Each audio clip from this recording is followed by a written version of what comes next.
record this meeting. We've also got Jerry here. We could just go ahead and take a quick count of who's here. So Lance, Association of Idaho Cities. Jerry Peterson, Home Energy Services. And Daniel Mosikowicz, Association of Idaho Cities. Brian, it's good to see you again. How are you? Doing well. I'm sorry I'm driving down to Oregon, but I am listening in. Hey, it's good to have you here. Thank you. Chad, how are you? Doing well. Thank you guys for including us.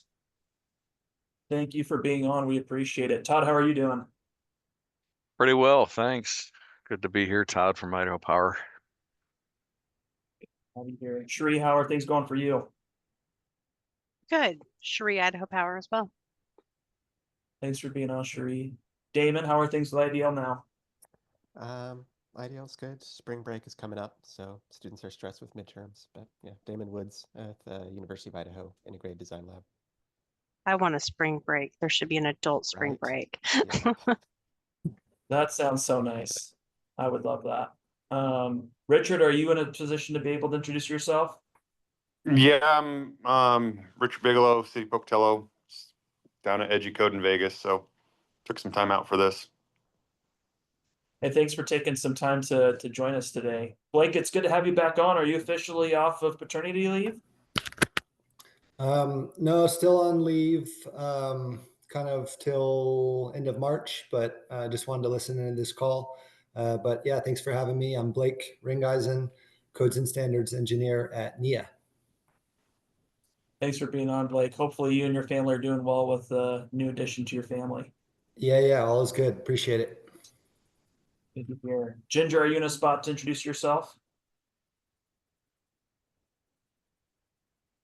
Oh, you're muted, Ginger. Sorry, my window behind me is really bright, so I'm going to keep my video off today. But I'm Ginger. I'm going to be on for a short while. I have to hop off from the Association of Idaho Association of Building Officials. I don't know if Jason, I think people are going to be, I'm the only one on for a short period of time. Richard is also a building official, so I can debrief with him as well. Yeah, thanks, Ginger. I know that we have quite a few things going on with AIA, and there's also the electrical rules going through the legislature right now. So I realize there's some other priorities that people are working on, and so totally understandable. I apologize, I don't know your first name, but B. Campbell. Did you want to introduce yourself? Yeah, can you hear me? Yes. Yep, I'm the building official of the city of Sun Valley. Okay, I didn't catch your first name. Brendan? What's that? Brendan. Brendan? Right. Okay. All righty. Well, Tess, I think that's everyone. Should we just go ahead and dive in? I guess, Jerry, if you want to kind of touch on your thoughts from the previous building code board, would that be the best spot to begin, Tess? Sure, that sounds good. We can kind of debrief on that and then touch base on some of the upcoming trainings and meetings that have been scheduled. And I'm Tess Studley from Northwest Energy Efficiency Alliance. So thanks everyone for joining.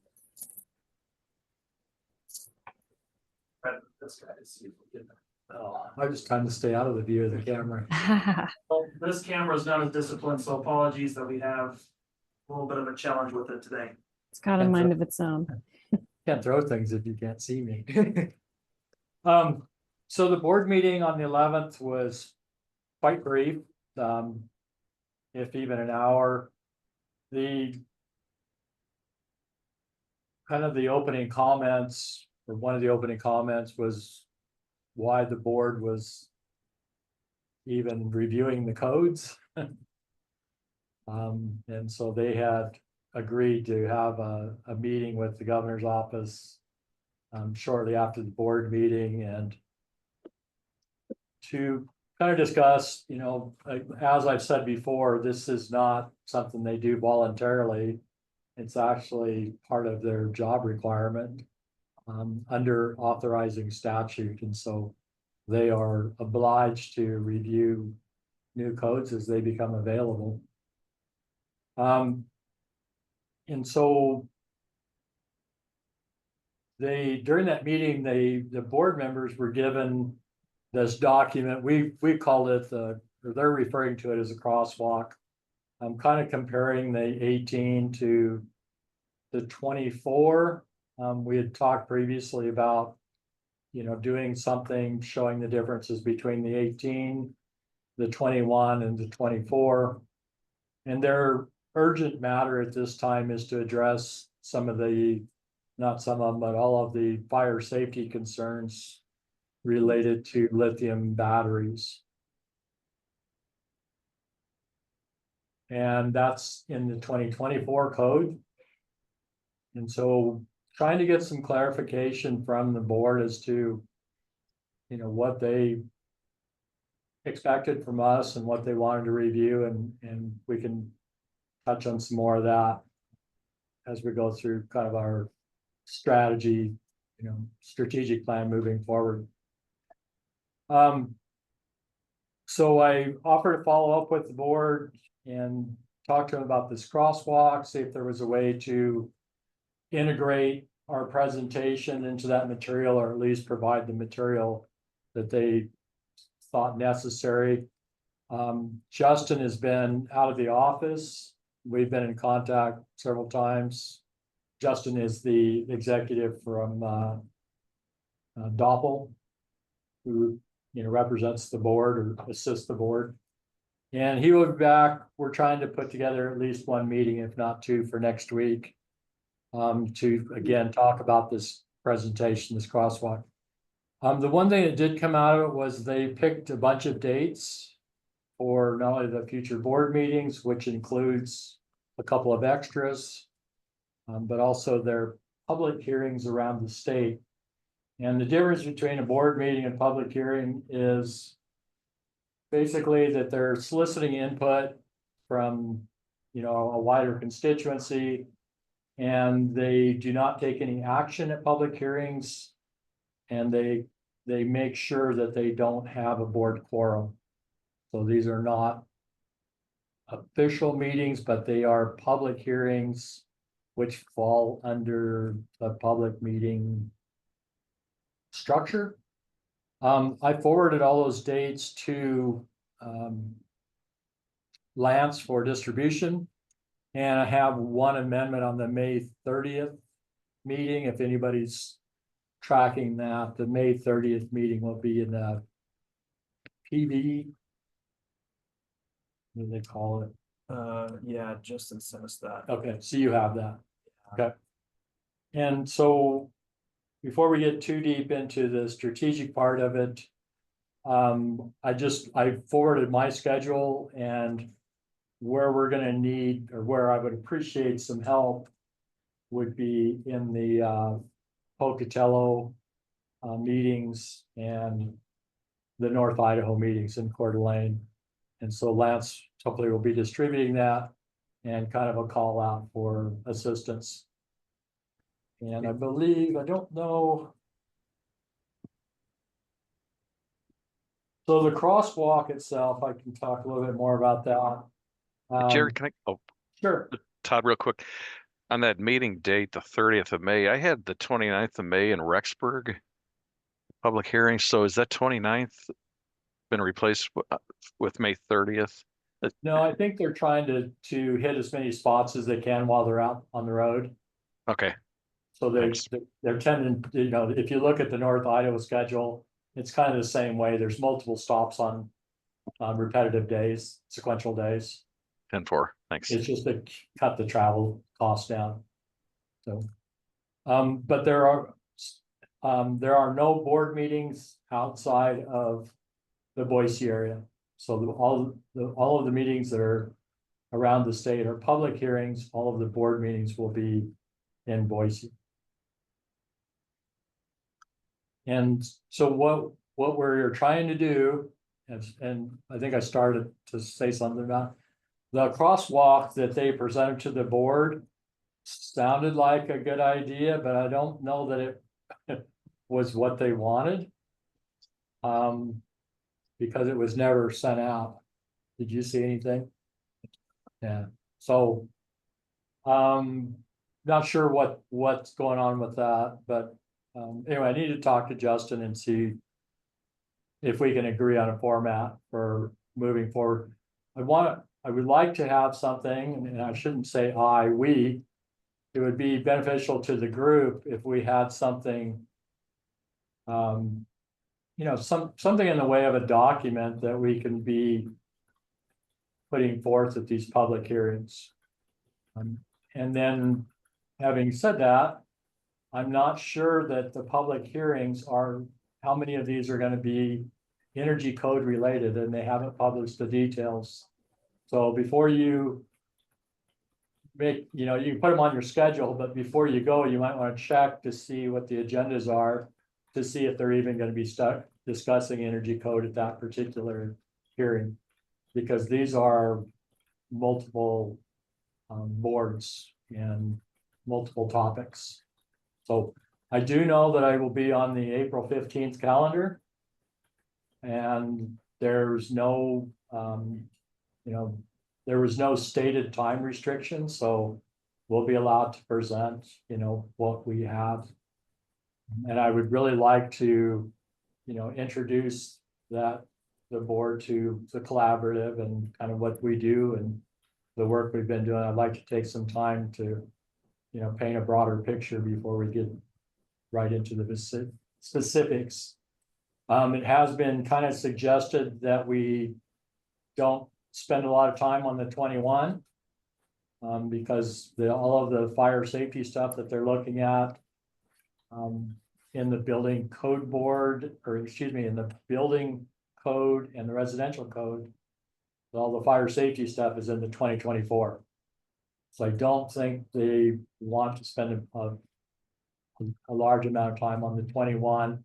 And there was no discussion of possible adoption of the 21. It was strictly related to the 24 is what's being considered.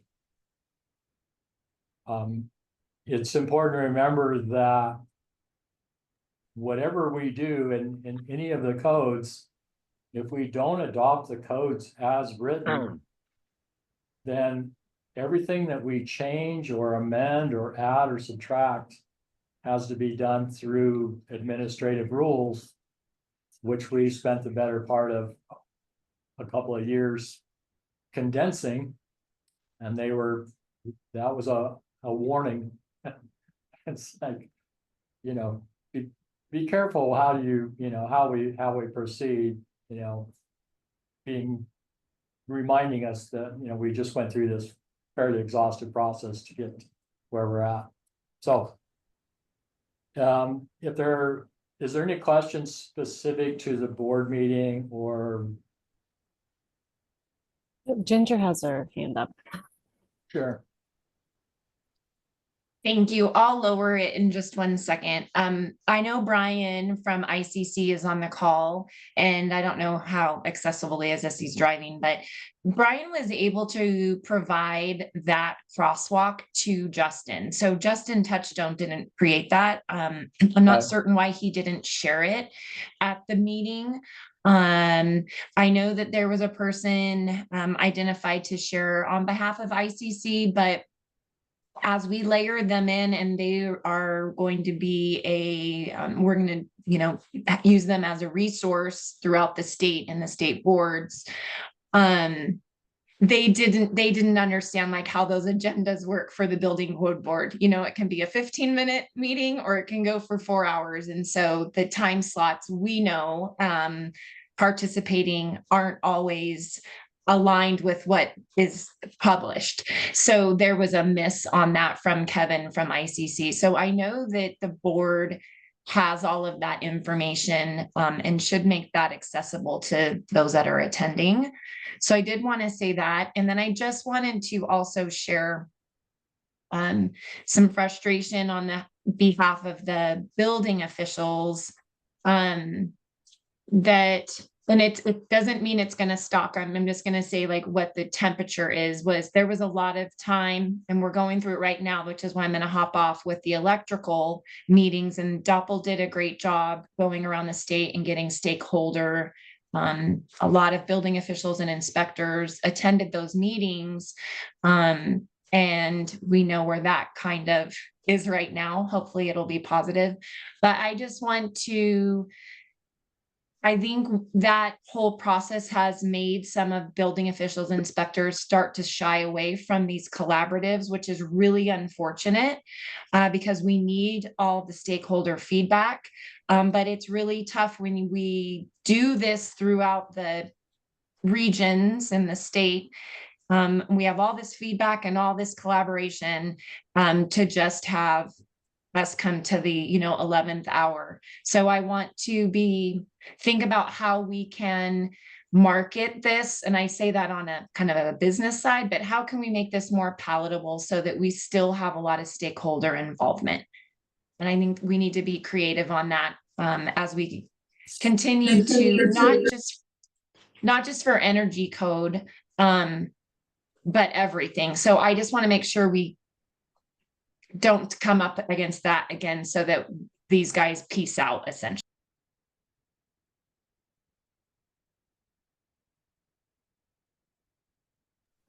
Thanks for sharing that, Ginger.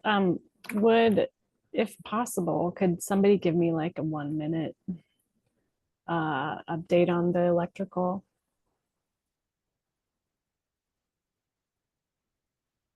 Ginger, do you have any information on that? Yeah, essentially, this is a very, the process that's taking place or being asked is to go around the regions. Doppel has done this in the past, had a lot of feedback from electricians and the built environment community. We came up with this language, Doppel ran it.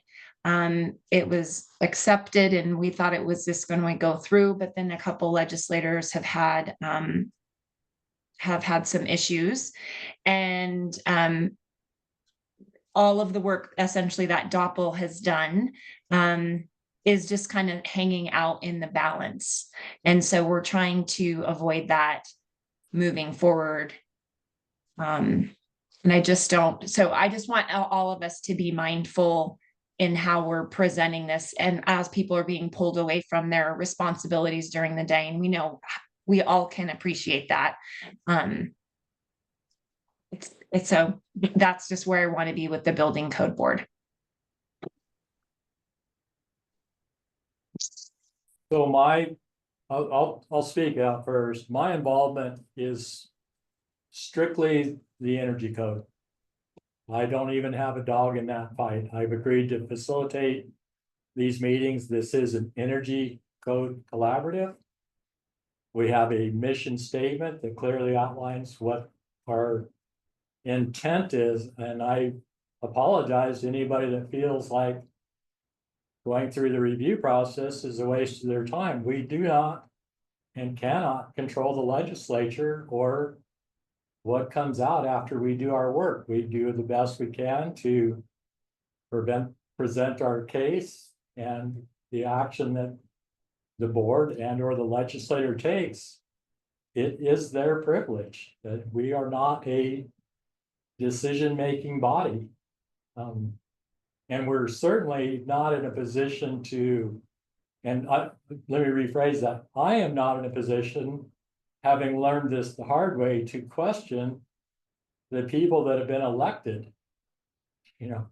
We're not elected. We don't, to them, we don't represent these constituencies. And so we need to be cautious on, or at least respectful of their position. But we can't control the outliers. We have these meetings. Everybody's aware of it. We record everything. We make the information available. But we can't, I don't think we have a mechanism for forcing our, perspective. All we can do is present the information. Having said that, if persons don't feel that I'm the right person to be doing this, or that they want to do something different, we're kind of late in the game. We've been at this for over a year, so if we're not doing the right thing, you know, let's not waste people's time. So I'm not sure. You know, again, I don't I understand the frustration, but I don't see what we're supposed to do out of what was said. Ginger, this is Okay, Todd. so clarification. So are you going to be a portion of the building code regional meetings, or are you as Tess, are you guys doing a subset of completely just standalone?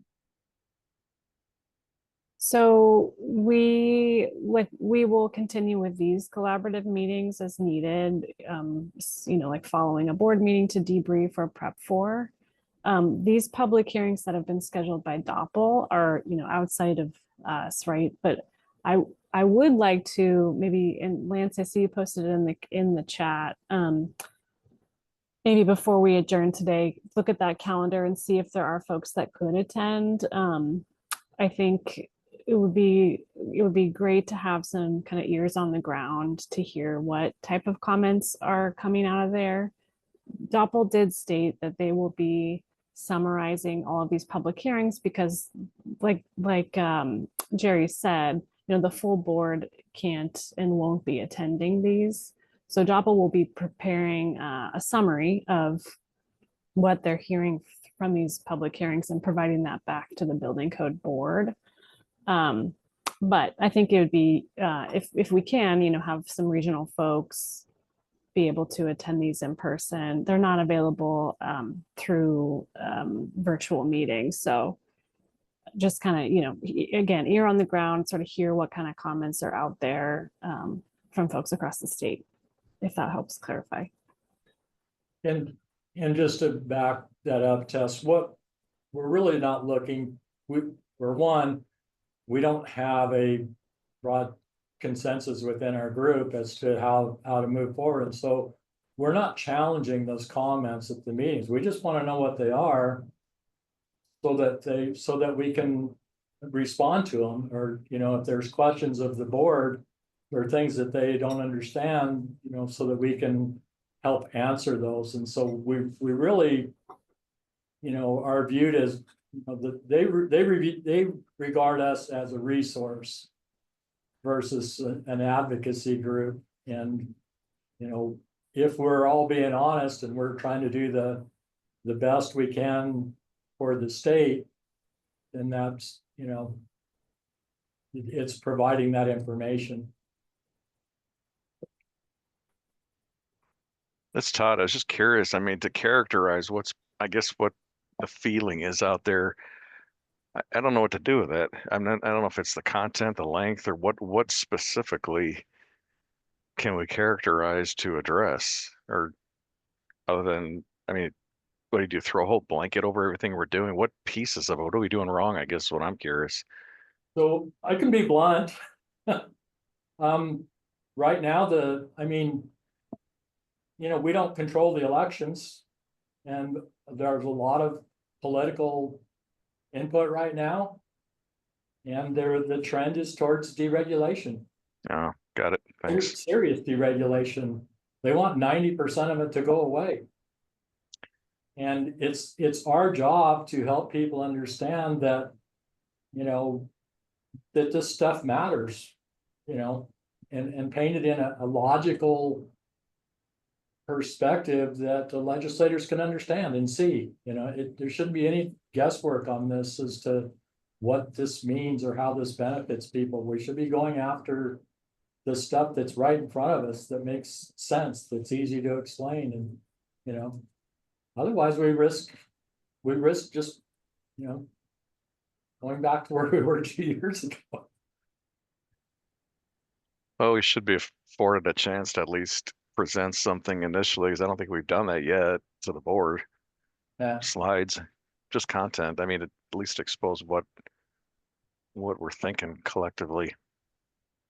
It just sounds, you know, whatever. So I have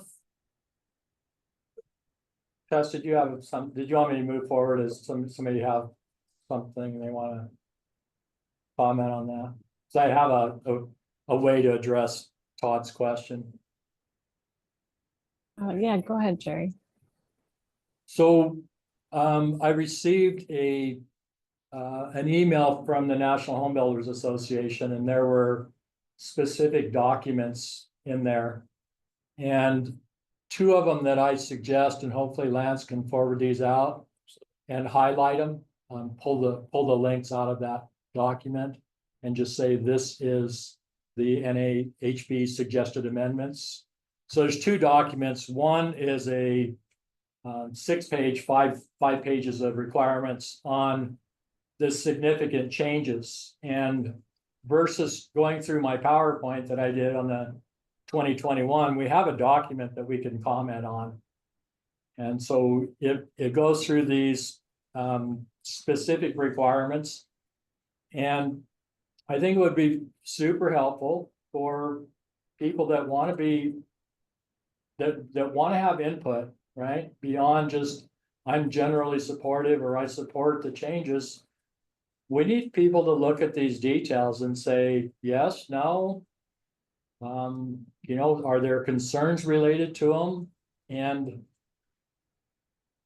take a better look at that. So we have 6 pages of significant changes with brief descriptions on them. That's helpful. I think are easy to understand, easy to read. And then we have a separate document that has what the National Home Builders suggested amendments are, or what they support. And in that one, there are 2 items that are meaningful. 2, not 6 pages, just 2. And so we have our work cut out. We need to look at that and say, you know, yeah, we understand that. I mean, the ones that they want make a lot of sense to me, but we need to look at all of the significant changes and just say, does it apply to Idaho? Right? If it's something that doesn't even apply to our climate zone, then it's kind of a neutral thing. So we're looking at things that make a difference. And if we're wanting to get something passed, we need to, you know, we obviously would like the support from the build community. And so it should make sense to them if they're not engaged, which they haven't been. If we don't give them something to, you know, either say, no, we disagree with our national association, we need something from their side to help paint the picture. And so I've reached out to some of the major builders in the area, trying to set up some meetings, trying to get some feedback outside of just their organization. We really want to know, you know, what are they looking for? They've come to me and said, you know, point out the things that really would make a meaningful difference. We'll get behind that. And I think that's part of what our obligation is. It's like, let's go through this. Let's find these things that everybody understands that would be beneficial to the state, that would be really hard to argue against, and point these out and at least start with that. So that we can be, just so that they were hopefully somewhat receptive, so that we can delve into it deeper. And that's kind of looking forward to that strategic thing, is to, you know, let's put these 2 documents out.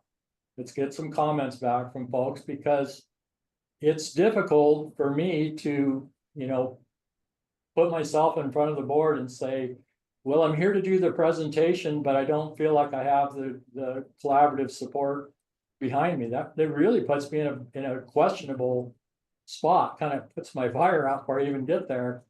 And it's like, help me, you know, help me, you know. I've looked through this stuff into the minutia. Can we get some other folks to look at this and help me out with it and say, you know, yeah, this matters, you know. And so that it's not coming just from Jerry, so that we're representing our collaborative more completely.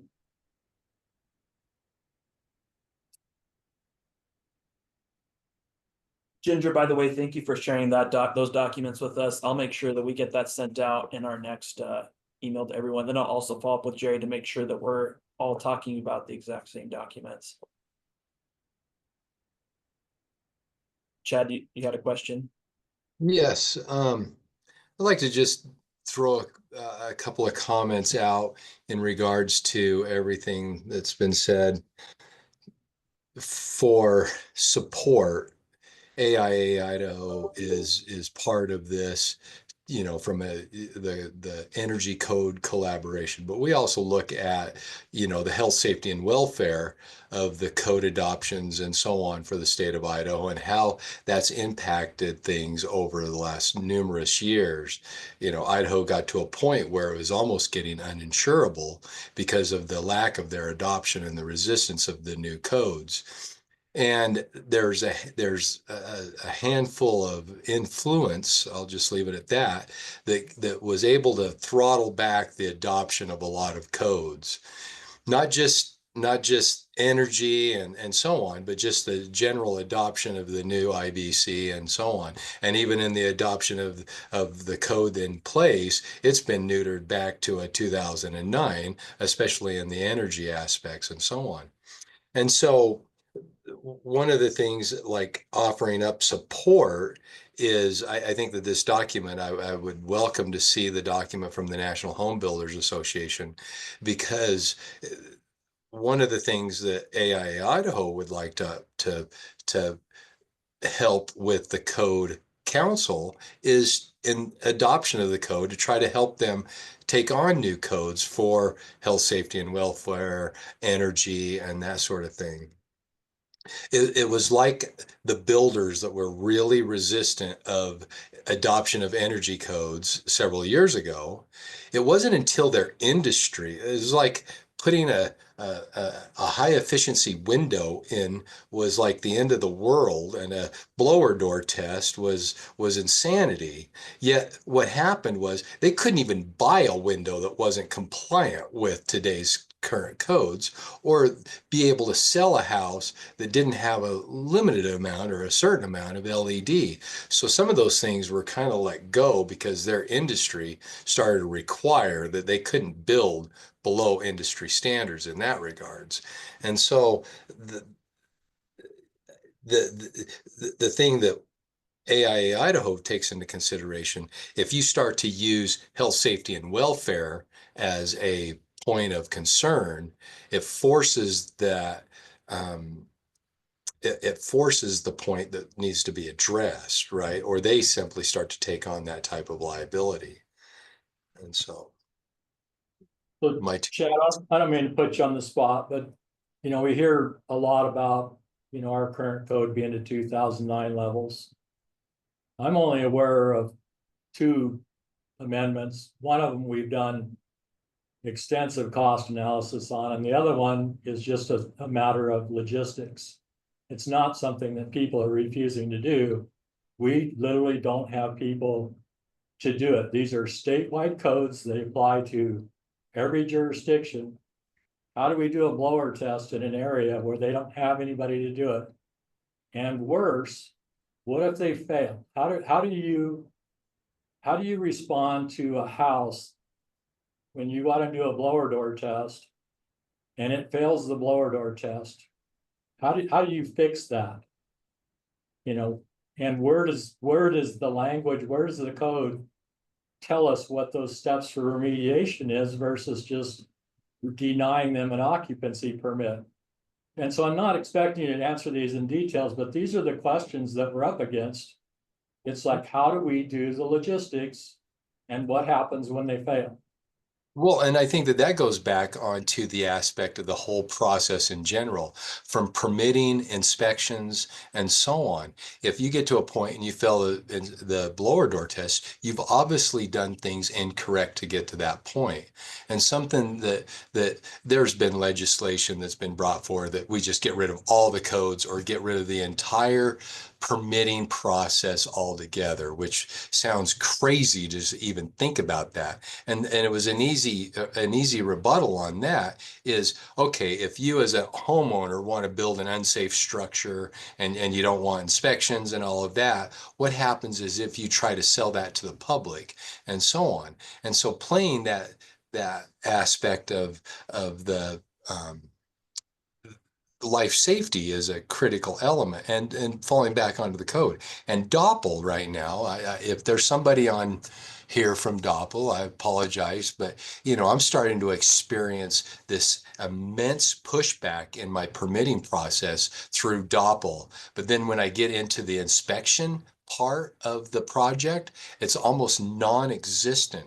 So I go through this submittal to actually get a permit for a structure and all of the requirements that Doppel is going through. And then when it gets out into the field, it's like it's a free-for-all. And so having some failures and lack of oversight and so on, let the people speak up to that because they are paying for that. I had a plan reviewer say, you paid for a plan review, you're going to get one. Basically meaning he's going to critique the hell out of everything that's submitted, yet it's literally not, the inspection process is non-existent in some of those regards. And so this is things that as an architectural association that we discussed during our own board meetings and so on. Chad, as a practicing architect, I'm to a point where it's like, well, through public hearing processes and so on, to speak up about my own experience through that. Okay. And at least it gives the code board knowledge of what's going on. So if I had to do a presentation for tomorrow, and my feeling today was that we don't have consensus to move forward, would that be an accurate statement? Well, it seemed like as a collaboration or something, wouldn't the collaboration be that we want to be on the same playing field as everybody in the entire nation, that we want to be at the code at hand? I don't know if you can see this map. Can't really, but okay. Okay. What's the orange? We're not on the same page. This is the rest of the country. Is that the over. code adoption across the Yeah. country on which versions they're on? Yeah, so there is only 5 or 6 states that are on the 21. And the rest of them are, I think there's 5 states on the 21. The rest of them are on older. The majority of them are on 2009 or less. We're on the 18. We keep talking about neutering, that we're on some form of the 9. We're not. We've proven that over and over again. We have 2 amendments on there that takes us off of this page for some reason. But we're certainly miles from where we were in the 09. And some of us have spent, Dave, myself, have spent 10 years on this, getting us from the 09 to the 18. And it's frustrating. It's very frustrating for people to say, we're still on the 09. And it's like, I can assure you, we are not. And we've made huge improvements over the last 10 years, even though a piece of paper doesn't reflect that. So we're quite integrated in this process. We understand the benefit of it. So I think you guys have done an amazing job. And to be honest, you took us from where we were, was it 2006? Took us to 2018. So you guys, in that 3-year period there, you did an amazing job of bringing that up. And I think that there was a lot of collaboration in that, and the support through AIA Idaho, the Home Builders Association of Idaho, and all of that that supported Idaho to finally adopt that. And I think that when the insurance agents or the underwriters started to discuss Idaho's position from insurability, that got their attention to help that adoption. But I know my hat goes off to you guys. I wouldn't have the patience to do what you've been doing for such a long time. So I want to touch on a couple of other things while we're on the insurance aspect of it, because not adopting the codes has a lot of unintended consequences. And there are some really obvious ones. One is that it's kind of like Microsoft software. At some point, they just quit, they take that program offline. And so right now, when we go in and do our testing for licensing, we're testing on a newer version of the code. We're not testing on the code that we have in place. And so the new people that are coming into the field, that are coming out of the colleges and the union programs, their testing is on a newer version of the code because the older version isn't available. And so they're learning and testing on requirements that we don't have. That can be a bit problematic.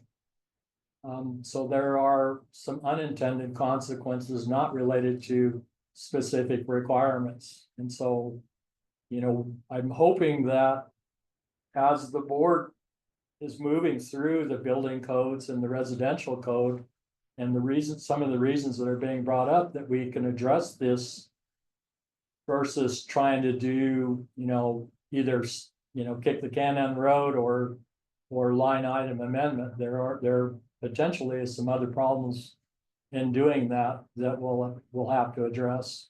It's not going to make them go away. That's what I'm trying to say. So but those are the kinds of things that we're looking for are those strategic things. I can try to do what I do, but I'm probably missing a lot of it. And Chad, I don't even pretend to represent the architects. I know you guys have a lot of feedback, but it would really help, to have specific bullet points that I could use in a shortened presentation. Addressing very specific concerns that not trying to include everything, but give them something that that they can bite into, or something that sits with them. So that we're not presenting them too much information. We only have one architect on the board. I welcome that document that you have from the National Home Builders Association. I think that especially if there's a couple of bullet point items on that way, then you start to see agreements or collaboration with another association in that regard. So great. I will definitely forward that on. And just remember, everybody that's on the call, that as of yet, I have not heard anything distinctive to the commercial energy code. And so that, that's always a plus when, I think people, they don't challenge what they don't understand or they don't know. Most of our opposition all the way along for many years has been to the residential. So let's not lose sight of the of having that opportunity to work with on the commercial.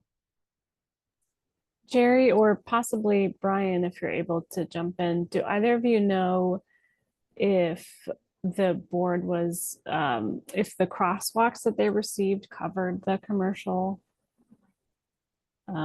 building code and or the commercial energy code as part of that packet?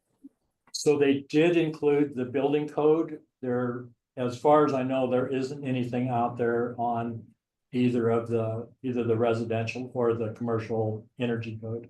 Okay. It's building code. And I will get a hold of that document next week, hopefully. And so we have something to work off of. Or at least find out why they're not going to use it. Or I shouldn't say that. Why they didn't publish it, I guess is my thing. And I'm sorry, I'm driving right now, so I'm not able to raise my hand. I don't know if Justin gave them any other documentation, but what came from ICC was IBC IRC only. Okay, can we get a copy of that? Once I've stopped, yes, Ginger has a copy as well. But yes. Thank you. Thank you.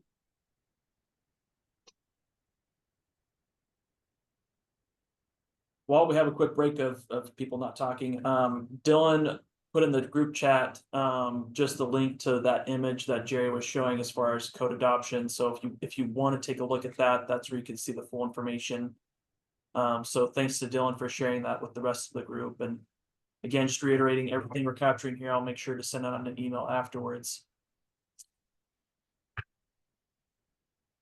And I will say,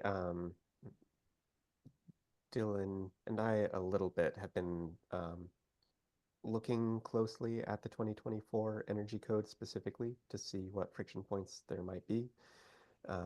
I still would like to reach out to Chad and your colleague Andy Erstad and some other commercial architects as well to just see, hear your impressions of the 2024 commercial code, since we'll be dealing with it a lot. Yeah, not to stir the pot or anything like that, but you know, it looks like there are a couple provisions that might be fairly new in Idaho at least. And if we want kind of a smooth adoption process, just being aware of what those might be. So we're just kind of working on that awareness mapping right now. You want to trade places, David? I'll do commercial this time around. You could do residential. Oh, no, thanks, Jerry. Yep.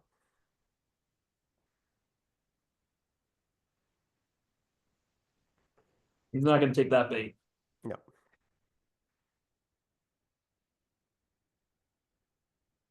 Thank you. Thanks for sharing that.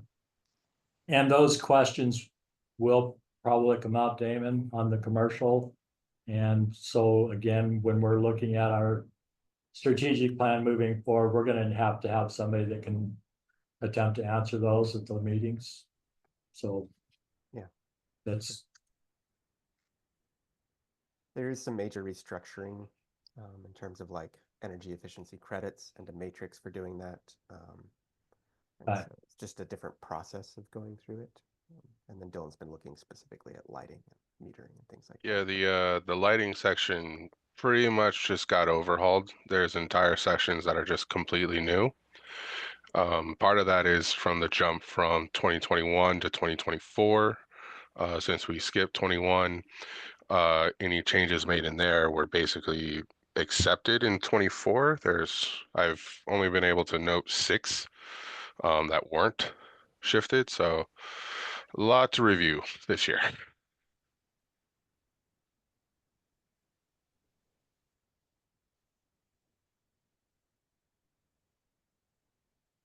I guess from a process standpoint, is that something we want to try to have available for the April board meeting, or include within the crosswalk type document? Unless there's a specific request for it, I'd say probably not, but we do want to share internally within this group, just our notes. Yeah, and be prepared if there are questions on it at the April meeting. But if others have different views, I'm open to hearing that.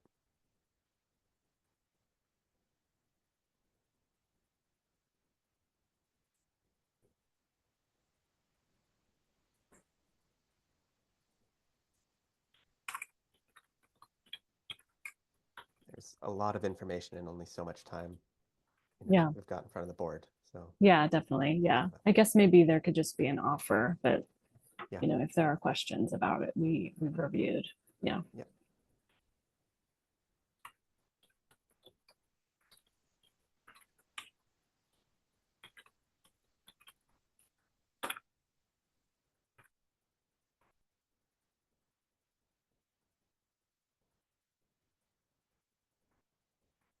Well, Tess, maybe real quick, while we're talking about the public hearings, I mean, we kind of touched on it, but the full calendar's out there, at least of what we have right now.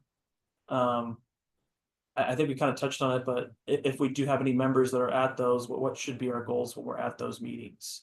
You know, like should whoever attends from this group share that with the group immediately after the meeting, so we can have those notes to be able to start processing them?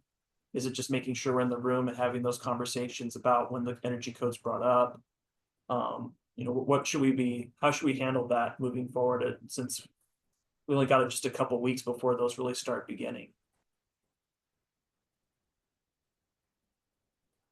I mean, thanks, Lance. From my perspective, yeah, I think listening for comments or concerns, and if there are any big items that come up, share that back. So again, just so we have a better understanding of different perspectives around the state on aspects of the energy code, like Jerry was saying, so we can provide, you know, information or data related to any of those provisions within the code if there are if there are specific concerns that our information can help address. One thing I did forget to mention too, just so everyone's aware, I think that the plan is to have those meetings available to watch online. I think that they'll probably be watered down. I mean, like, you're definitely not going to get the full version if you're in person, but at least if you're trying to follow and you can't be in the region where that meeting's taking place and you still want to try to capture some notes, I think that would be available to people that can't get to all of them around the state.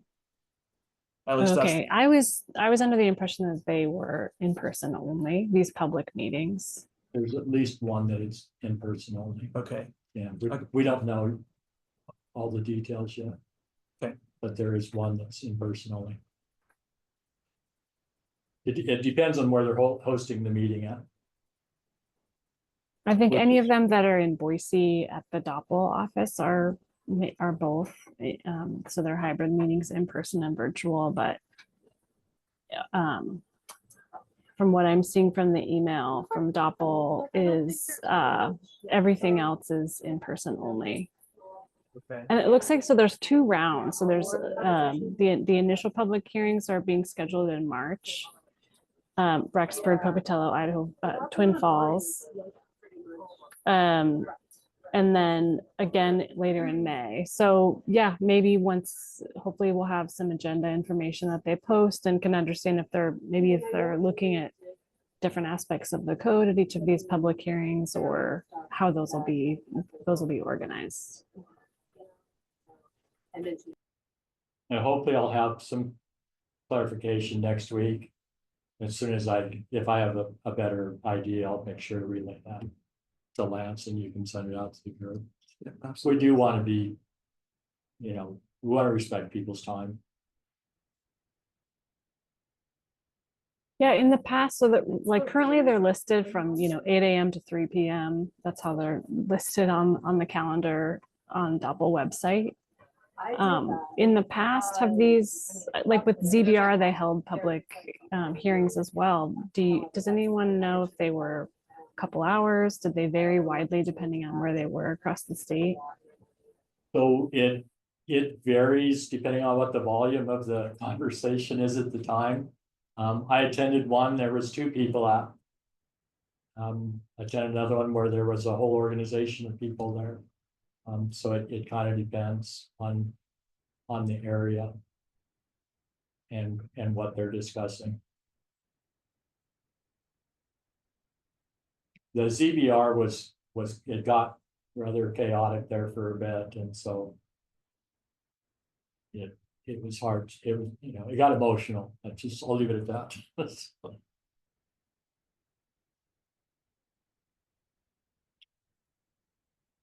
And then Lance, I don't know if you want to expand on it, but there is another, either a House bill or an executive order to do a similar process for statutes for all of the agencies. Yes. That is effective currently. So now we're going through the same process with all of the statutory language, which for us is not a part of the, when I say us, I'm usually talking about the energy code. Our section of statutes fairly minimal.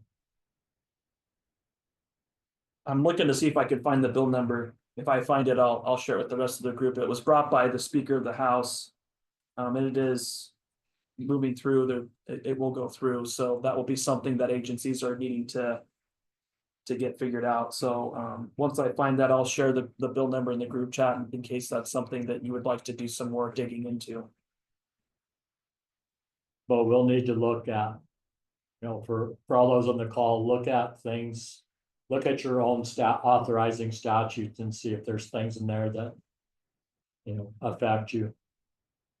We'll need to be in a position to discuss those at some point in the near future.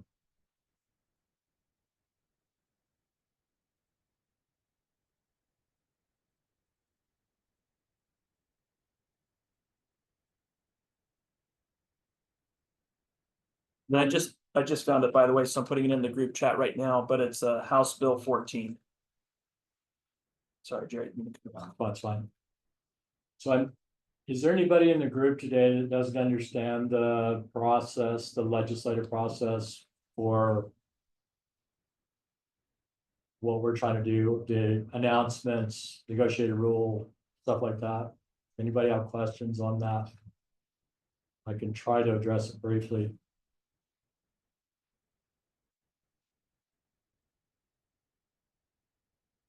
All right, I'll just take a real speed run out then. Before we can, we have to provide a notice of intent to promulgate rules. That's the first thing that has to go out, and we're not at that stage right now. And so this is what we're hoping to get, at or prior to the April meeting, is that notice published that allows the board to enter into negotiated rulemaking. That would be the first step. So that has to happen. It has to be published in the statewide bulletin. The next step would be to draft the rules.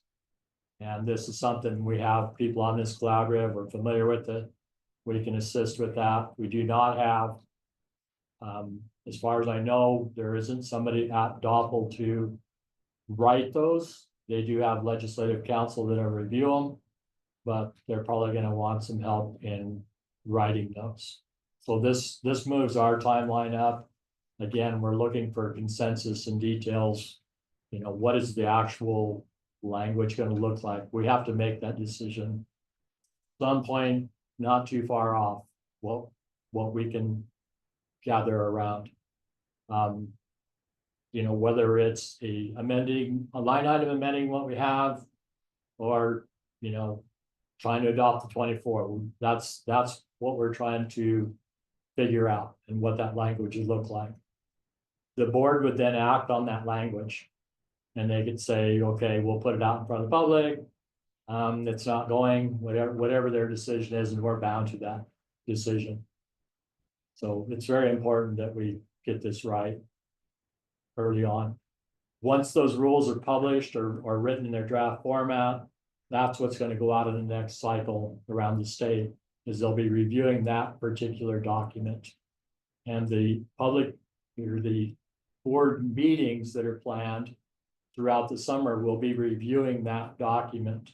So we're trying to get from where we're at now to something published for review that we can then amend and move around. But we do have to provide that document. If they agree to move forward with it, then they will take action on it in the fall, and they'll say yes or no, and then it goes in front of the legislature. That is when our advocacy kicks up, right? We have to, I'll just make it really simple. One, we have to come together in a group. We either agree or disagree, whatever we're going to do, we have to agree to at least a majority, consensus, some type of a consensus. The second part would be to convince the board. And the third part would be after it moves through the board and there's action there, then we take our advocacy to our elected officials. And this can be your city, your mayors, councilmen, whatever, you have within your, center of, and eventually the legislature. And so there are some very distinct steps there. And so, that's the strategic plan that we keep referring to, and the timelines involved. So first thing is I have to draft something that can be presented. And so if somebody has strong feelings about something, they need to relay that to me as quickly as possible. Respond to these two documents. And it can just be, you can redline in the margins. I don't care, send me something. Take pictures and text them to me. Damon has my contact info. But give me something to work with. That would really encourage and motivate me. And then when we go out, when they start doing the public hearings, it's pretty common for people that have a really unique perspective. You know, we call them, it's not a negative term. We refer to them as outliers. Sometimes they just want to rant. And I don't know that it's productive to engage in that. You know, the people we're trying to convince are the board and then eventually the legislatures. If somebody's already made up their mind and dug their heels in on something, I don't think we're going to win that person over. But we can embarrass ourselves in public by engaging in it. You know, sometimes we just need to write it down. There was substantial discussion on this item, and then bring it back and let the collaborative hash it out, do what we can, provide some solid information on it. So I would encourage you not to turn the volume up, or encourage others to. This is not the time for advocacy. So let's get a plan. Let's get it in front of the board in April. And then we'll reassess right after that April meeting and see what we need to do as a collaborative, where we need to pool our resources so that we can have something firmly in place for the next board meeting and say, yes, we've taken all of this into consideration. This is what we've done, and this is what we're bringing back to you. And a failure to do that is going to not help. You know, we have to do that. That's the expectation. That's what we do. That is what the collaborative does. And that's why we have the respect of that board.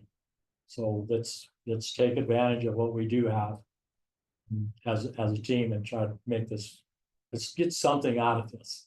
I would hate to just kick the can down the road, but it's better that even that's better than what they could do if we're not unified. So let's make sure we don't break what we already have. See if there's something there that could help us. And obviously we have a bigger goal in mind, but let's make sure we don't lose, you know, everything in the process. And you know, there's always going to be outspoken legislators. Anybody that's been doing this for a while, there's always going to be people that are trying to make a statement. We can't control that, but sanity will prevail if we have a good case. Any questions on the process?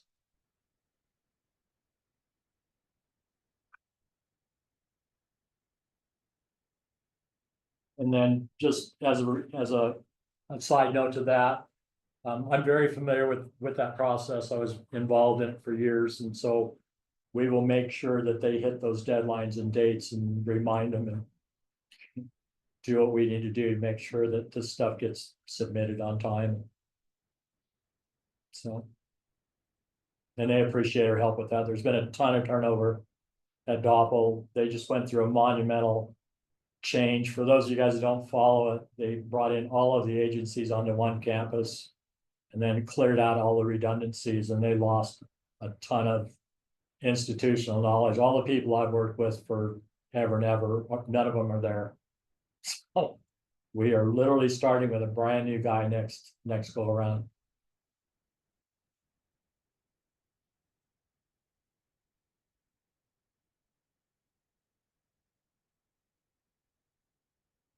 I think on a comment real quick for what Jerry's saying, provide feedback. I'm going to send out an email to everyone.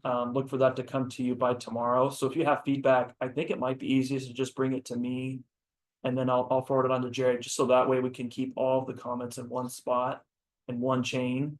So if there's anything in the specific documents that you want to highlight or whatever you want to do, if you want to take it out, copy it, and then put in red what your concern is, we can share that with Jerry, and I'll specifically call that out in the email because we've already discussed it, but I know there's a lot of people that weren't able to be on the call today. And it doesn't have to be reformatted or anything. You literally can scribble in the margins, and I get what you're trying to say. We're trying to make the best use of everybody's time.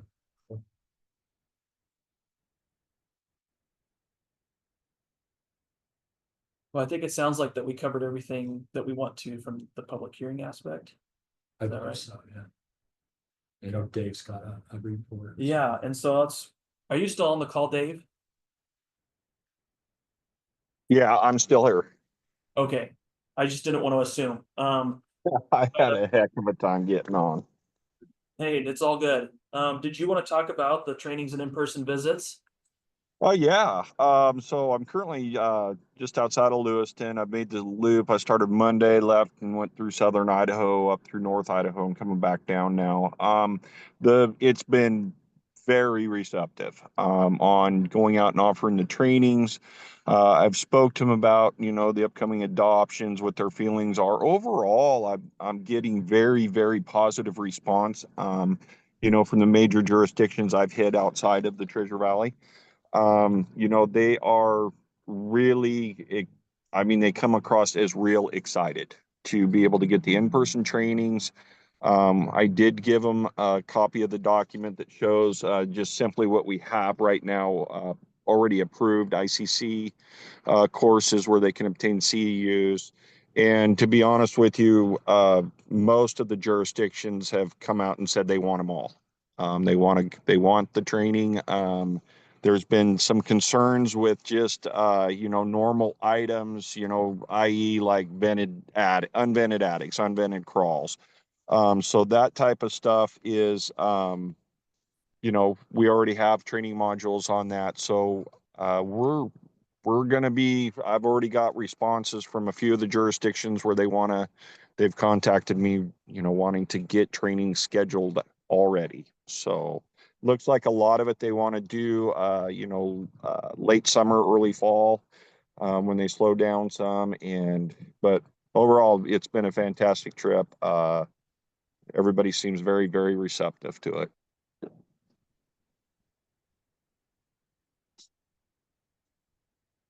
Yeah, then maybe a quick question, David, you know, for because we'll put this out there in the email too. Should they just reach out to you directly via email if that's a training they'd like to schedule? Is there any specific topics that you're looking to cover, or, you know, open to whatever they'd like?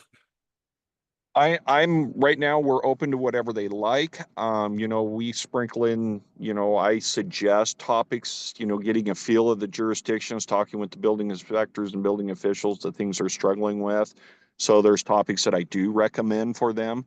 And, you know, I've also offered if they want custom training on any specific item, you know, in reference to the residential or commercial energy code, we can definitely provide that for them. But yes, they can just contact me directly, you know, through my email or my phone number, and we can get those trainings provided. And then as well, this next Thursday, I do have a training scheduled with Idaho Power and their energy advisors that they have. So we're going to be doing a training in Nampa on Thursday, which doesn't involve a site visit as well. Jerry's going to, looks like he'll be able to join us, you know, for a little there, it sounds like. It sounded like he had some stuff in the afternoon, but I think it's good to also, you know, just get Jerry out there and let him get seen by those individuals as well too.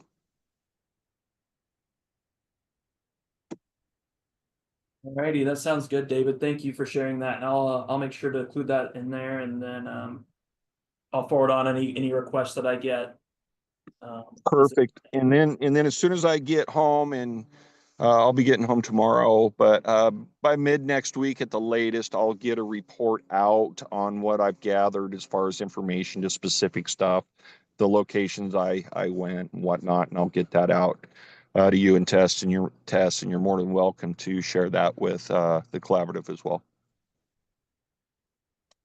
Thanks, Dave. Yeah, thanks for joining today and providing that update. Glad to hear it's been a good trip and people are receptive. I didn't doubt that they would be appreciating that in-person contact. So good to hear it. Yeah, it's been great. I mean, I figured they would be, you know, want the training, but I mean, they literally, it was like overly excited for it. I was surprised. Hey, Dave, this is Todd. You're up for training on Monday, next Monday as well, aren't you? Not just Thursday. Well, no, I think we scheduled for it was the 3rd and the 6th, but I think we're doing just the 6th. Okay. Yeah, I'll confirm that with Dave. I do have a meeting with him Monday, but as far as I know, we're just one day, and that will be Thursday the 6th. Cool. Thank you. Okay, thank you, Todd. Todd, I'm available Monday morning if you need somebody. Let me know when and where. Thanks, Jerry. Yeah, I just didn't update my calendar, I guess. So I had a training this morning with a local contractor. Got a contractor training in Nampa tomorrow morning. And these are companies that are reaching out that are not questioning the code. They're just saying, we want to do a better job. We think we're leaving stuff off the table. We just want to do it better. You know, can you come talk to us, as a group? And so when we have those specific contractor trainings, they're typically on short notice, but I do reach out to, the local jurisdiction and say, hey, I've got a couple of spots. If you got somebody that needs to see you or wants to. So, we're finally starting to get it out into circulation, and then, we have these trainings available when people have specific questions. We have something that will cover that. Just, get some people together, we'll come out and run it past you. And then that kind of opens the door to continue. We have to work ourselves back into it. I don't know if Dave said or not, but when we were talking to these guys, some of these training areas, we haven't been there for 5 or 6 years. Is how long we've actually been shut down. So it's time. Thanks, Dave, for what you're doing. Appreciate it. Yeah, we were talking to a couple of the building officials, and it's been 6 years. When I came out of Moscow, I was amazed at the new highway they have going in out there, that they've been working on for 3 years. Hadn't seen it. So it's been, the number of new inspectors, some of the new building officials, it's been a good trip to get out and get reacquainted with everything.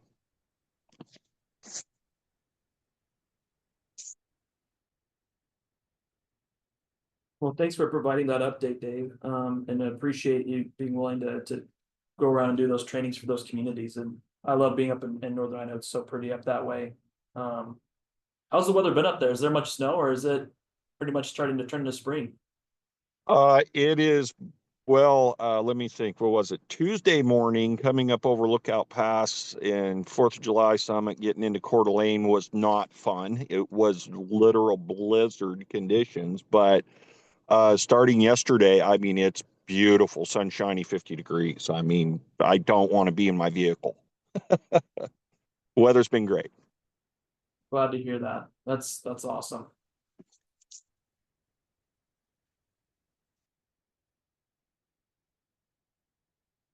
So just a quick follow-up on Dave. We are working together on a format for tracking this and who the right person is to contact and where these trainings are being held at. So we're building some structure around this. It's not just verbal, we're trying to put it into a spreadsheet format.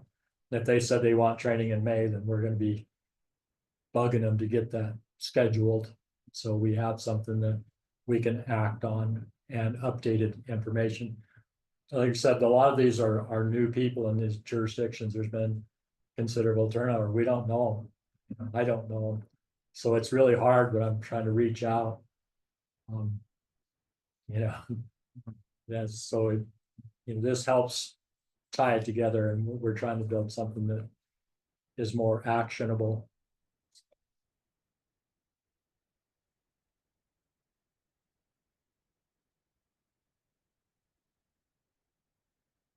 Yeah, it sounds great. Would be good time for a good resource. Well, not trying to cut anyone off, but I think that was it for our main items today, Tess. I think the only other question we had was just figuring out a cadence of when we'll meet again. I don't know, Jared, if I'm speaking out of turn, but it sounded like maybe at the end of April, kind of taking a look, looking ahead. Is that what you're thinking? Yeah, I just my opinion, Tess, you can weigh in on. I think we have a lot of work to do, and I'm not sure we'll have consolidation for a March meeting. So, you know, maybe follow up after the board meeting in April and do an April meeting.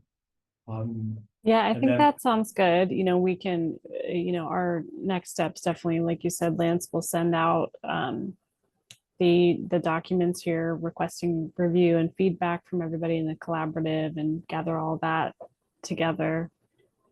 We can send out sort of an update as we get closer to the board meeting, but I think planning on our next collaborative call for end of April seems good. Maybe the 24th is kind of our typical last Thursday of the month. Yeah, I mean, that'd be, if that's okay with you guys, I'm just only asking because I had a couple people asking about if we could just make sure to get this next meeting out a little earlier with the agenda and information. So I'd like to put that on the calendar if it's okay with everybody, if we're in agreement on the 24th, 1 p.m. Mountain Daylight Time. We'll be in daylight, right? I think so. What I day- don't remember. I wanna quit moving the clock forward and backwards. For my kid, please, at least. If not for me, do it for my kid. I'm so confused. So I'll send that out, that invite to everyone. And then Chad, you're still on. I'll make sure to send that out to Anna as well, so that way AIA can get that, and then we'll make sure to try to get that invite out to as many people as possible. And I just emailed her about trying to work on a support letter. So Great, thank you. Well, I think we captured all the notes, Tess. Jerry, is there anything else that we should bring up, or should we call it a meeting until next time? That sounds good to me, unless anyone else has anything. thank you, everyone. Great. Yeah, thanks so much for your time and comments today. Yep. Thanks, everybody. Thanks, Jerry and Dave.